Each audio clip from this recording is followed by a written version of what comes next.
I'm pissed off because he killed his mother. Guardians, the rest of the Guardians back him up, and so Jean do, and Rock Raccoon crash landed the ship into the house where they are when the rest of the Guardians back up, and Mantis betrays Peter Quill's father by telling him the truth because she was his servant, but also his slash daughter figure, adopted daughter figure, you know, and so yeah, anyway, so things go south because when you think he's dead, he's not dead. He's coming back stronger than ever, actually, and with a bigger form. So they have to make a break for it. And they break out of the building by flying right through the glass and windows. And but Peter has another idea too. Instead of making a break for it, he decides that he needs to kill his father because he's about to incinerate the galaxy as he knows it. As much as he knows. You know, I'm just going to say it. You know, if he ran for it with all the Guardians, we wouldn't have a climax. That's the only reason why I can think why he didn't run and decided to kill his father, because his reasons is very stupid, because I think he forgot what Ego said, that he needs two Celestials, that would be Peter, and the other one would be himself, Ego, to fulfill his diabolical life plan.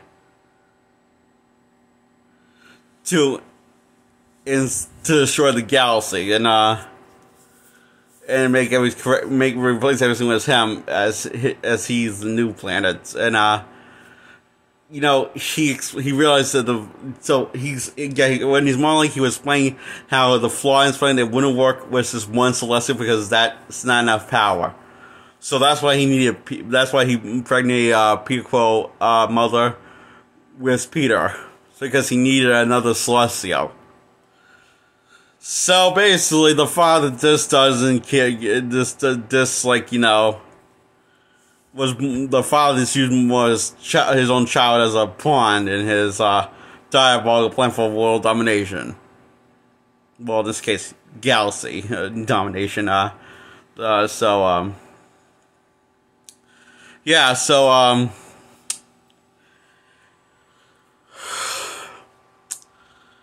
all the Guardians get together after Mantis gets knocked out and was using that power to keep Ego asleep while they plant the bomb in his brain and trying to choose what button to press and what not to do. He almost understood the whole lesson, and he goes to place the bomb in the center in the brain anyway. But this before he even got it all through. Guru does so. So this one the Guardians are dying, and his friends are basically. Well, not dying, they're basically getting their ass whoops because of Ego. Because he controls the entire planet. Because he is the planet. That's his true form. So, he's basically suffocating the Guardians by strangling them and burying them. Except because he needs them alive as a battery because he's resisting his purpose that he's meant to be. That he's meant for world domination, galaxy domination. So Anyway,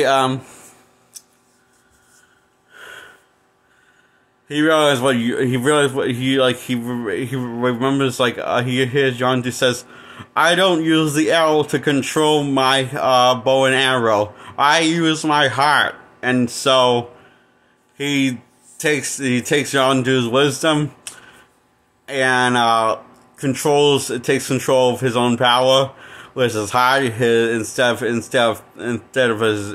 his head. And he beats the shit out of his father. And while Groot places the brain places the bomb into the explosive into the brain, and remembers to not hit the button is not supposed to hit, because I'll just kill everyone. So he does not fuck it up, Groot. And all of the guys make a break for it. Yondu and Peter Quill stay behind. Yondu stays behind to save Quill, and Peter Quill stays behind to keep his father from keep his father distracted to save the galaxy and make sure the bomb goes off on his brain. For Ego's brain. To Ego's brain, I meant to say. So Yondu saves Quill when everything's getting exploded. And he saves Peter Quill, and he says to his last words to Peter Quill as she's seeing Peter Quill while flying a jetpack. He says to Peter Quill, Yondu says about Peter Quill's father, saying, "He may have been your father, but he wasn't your daddy, and he's sorry he didn't do everything right." Yondu says. So he basically makes a sacrifice and puts this giant thing to give Quill oxygen and save his life. And Yondu's now dead, and they're all grieving over him. And Peter says a few words about his dad and saying he had a great dad, a pretty cool one. So while he's listening to music, father and son was screwed.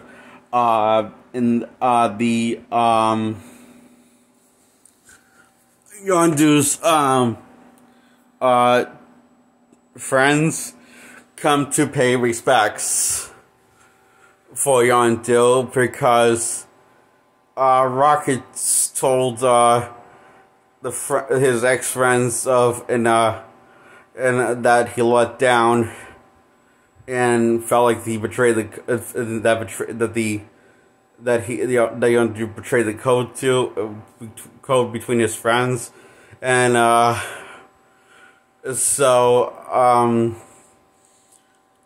because of Rocket, what he told them all what he did, this is all a sacrifice. They decide to honor him and pay the respects, and they are now really proud of him, all of them. And post-credit scenes, they all get back together as a team like they used to. He is in the Celeste to be back together. You know, it's like it took us the one to say this the sad loss that it took the sacrifice for Yondu to bring us all back together. So yeah, that's the one of the end credits. Another end credits, like this guy playing with the Yondu's arrow and how it stabs Drax hands together, looks like, and that was pretty funny. And there's on the end credits says that season 4 Adam Warlock to make appearance in the MCU.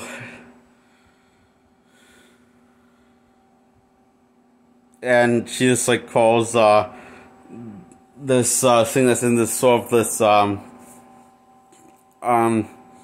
sort of looks like a coffin. It's a gold coffin, but she decides to call it Adam. And yeah, so that's Adam Warlock being teased, and for a future MCU movie. So yeah, I really like this movie a lot. So I give it a 10 out of 10. And that's it. But that was a lot. To get out. Bye.